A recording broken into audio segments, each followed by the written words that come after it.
So no matter if you are a new concealed carrier or you've been carrying for a long time, this video is for you as I'm going to give you 7 places you should never carry your firearm.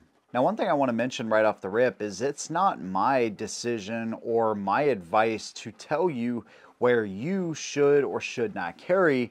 This is merely a guideline and just something to think about, because not only am I going to give you 7 places that you shouldn't carry, but I'm also going to talk about some of the consequences that could happen if you carry in these places. But again, don't get the wrong idea. It's not that I agree with this stuff. I just want you to have the information so that way you know about it. And unfortunately, you know, ignorance of the law is not a defense. So we kind of have to know these things and keep up with them. And of course, there's gray areas there as well, and I may cover some of that stuff as well. And you may be thinking to yourself, I kind of already know where I can't carry, but there are some places here that I'm going to talk about in certain situations where it's okay to have your gun and it's not okay to have your gun even confined within the same space itself.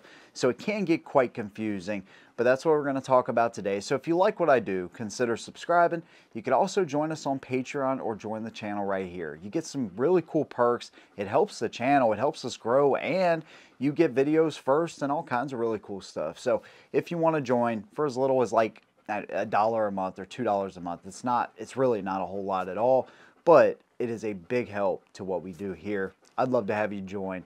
If not, you just want to subscribe, totally okay.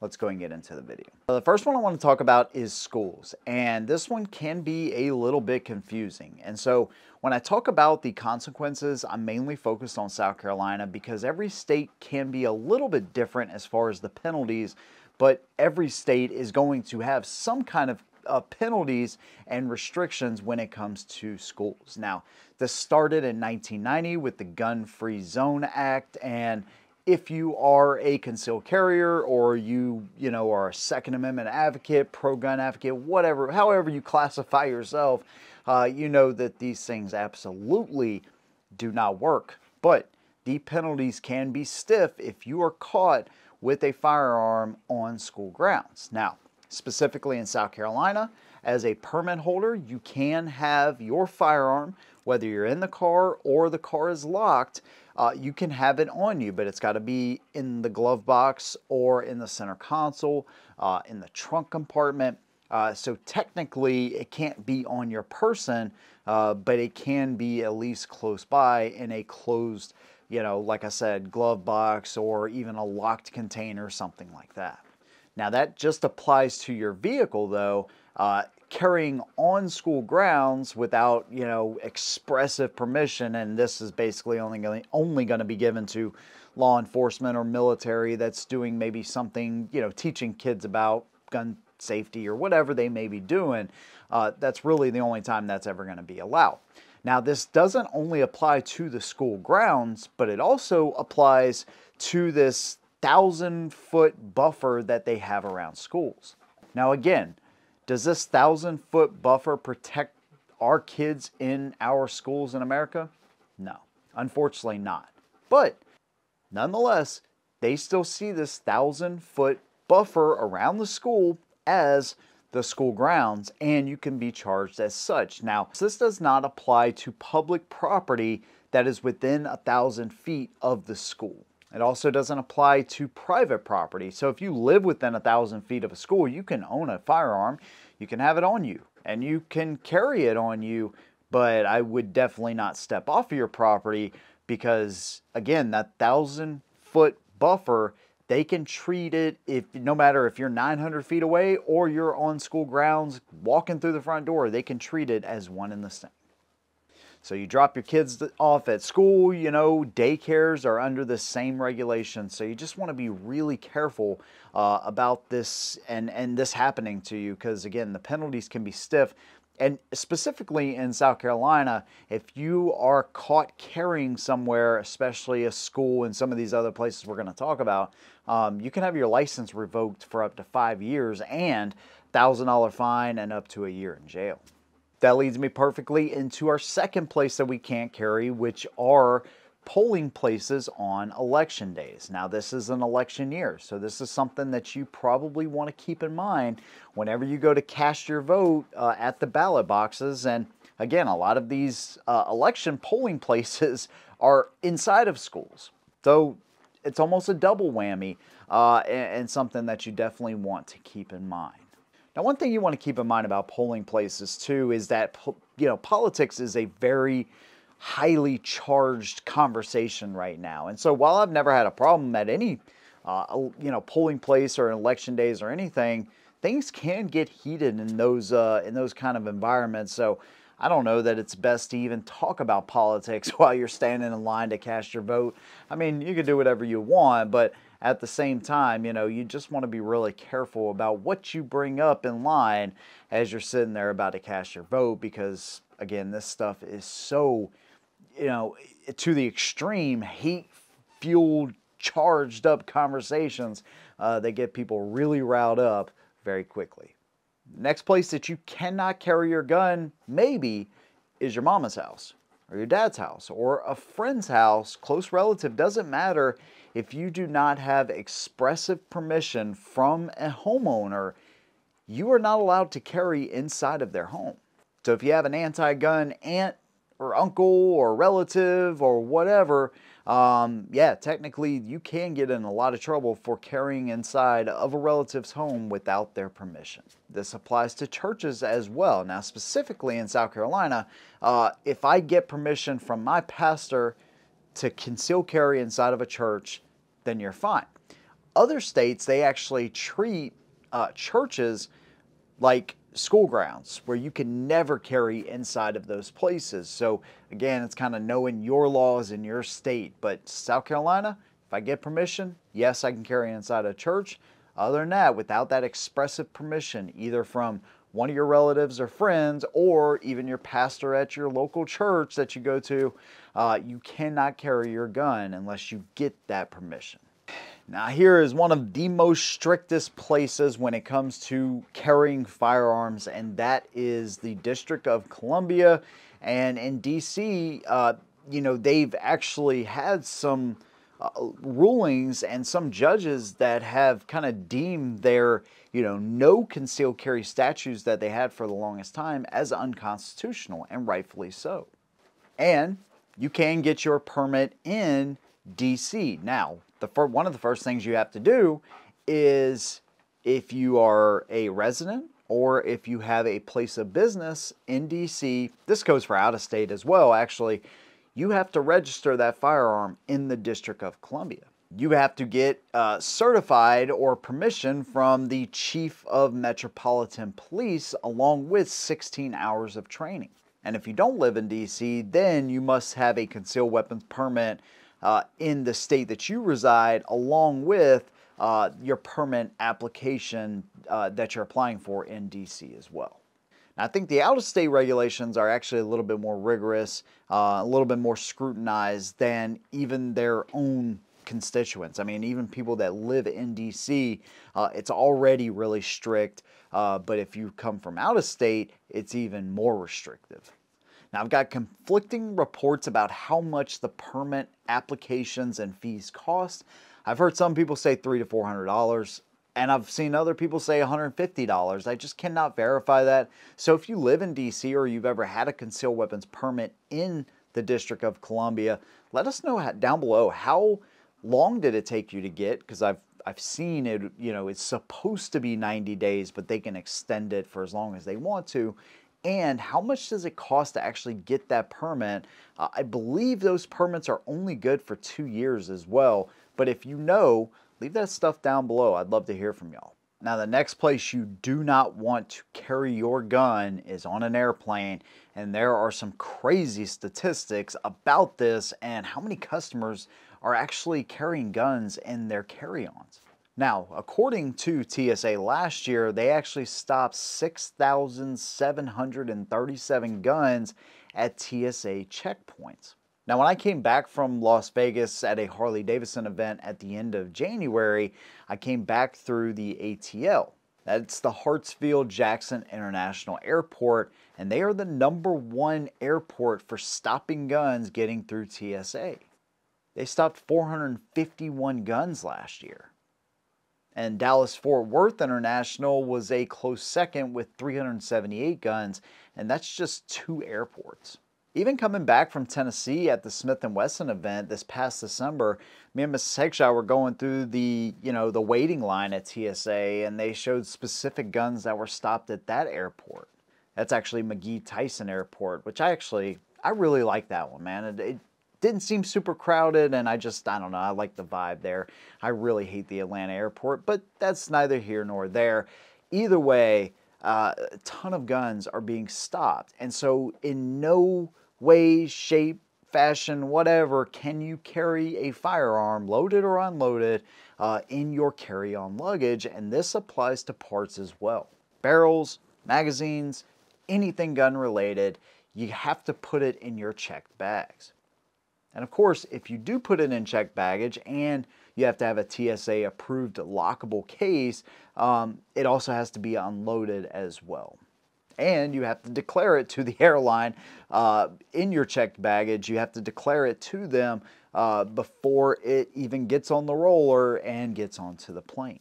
So while you can fly with your gun, you definitely don't want to be trying that in your carry-on. There are some really stiff penalties, one of which is a minimum $3,000 fine for first-time offenders, and then repeat offenders up to $14,000, over $14,000 in fines for simply getting stopped with a firearm.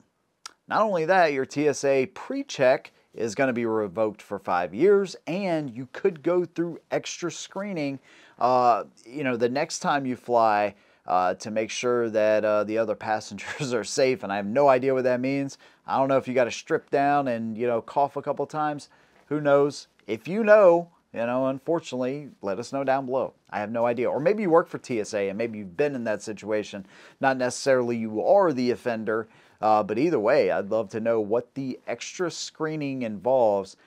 I can take a guess, but anybody that's been there or seen this happen, love to hear from y'all as well. And just to kind of add on to that a little bit is not only is it fines, but you can face criminal charges as well if you are in a more restrictive state as far as gun rights goes too. It could be even worse for you. So again, just check it, TSA approved case, make sure it's unloaded. Be on the up and up for sure when you're going through an airport, dude. I honestly found it astonishing how many firearms were found. And I believe that is just firearms. That is not firearm parts.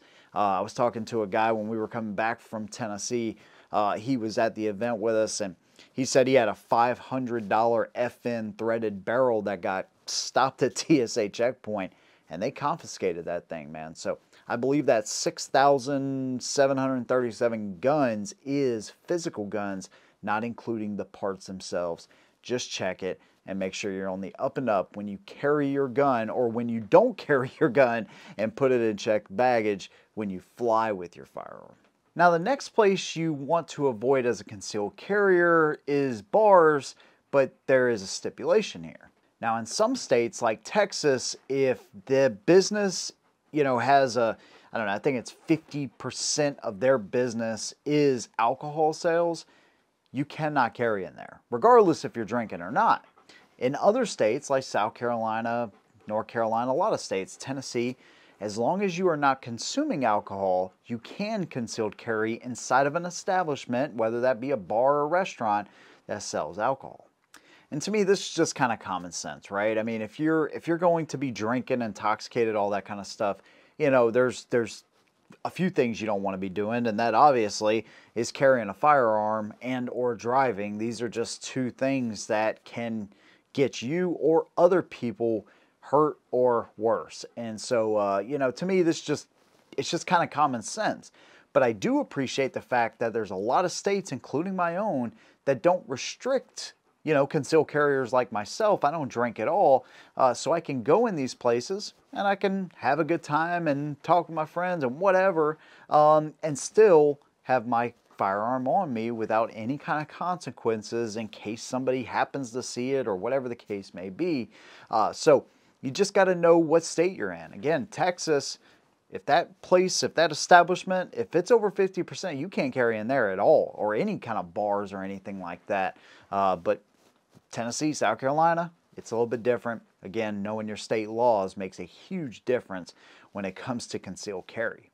And the last one I want to talk about today is going to be jails, prisons, courthouses, hospitals, doctor's offices, okay? All of these places are restrictive, at least here in South Carolina, and I'm sure it's like that throughout the country for the most part. There might be some doctor's offices, maybe, but I really doubt it.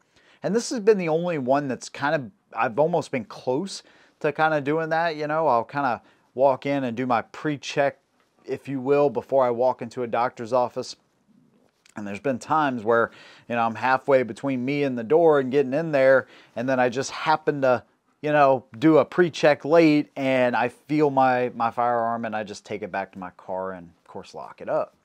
One time I was getting a chiropractic adjustment, and I didn't have my gun on me, but I still had my holster on me, and don't ask me why I did that. This was like 10 years ago when I first started carrying. So anyways, I left my gun in my center console, but I left the holster on. Maybe I just didn't want to get it off. I don't even think I was carrying a holster at that point, so it was probably just harder to get off than just keep it on, put the gun in the console or something. Anyways, the chiropractor, he was doing adjustments, and he was like, oh, all right. And he just moved on. He didn't say anything. He was very cool about it. But at the same time, you know, it's just something you want to be careful with, you know. I mean, you never know. You know, just recently, anybody that knows me knows that I have a bad disc in my lower back. So I went to go talk to a surgeon the other day, right? And I knew I was just going to have a conversation with him.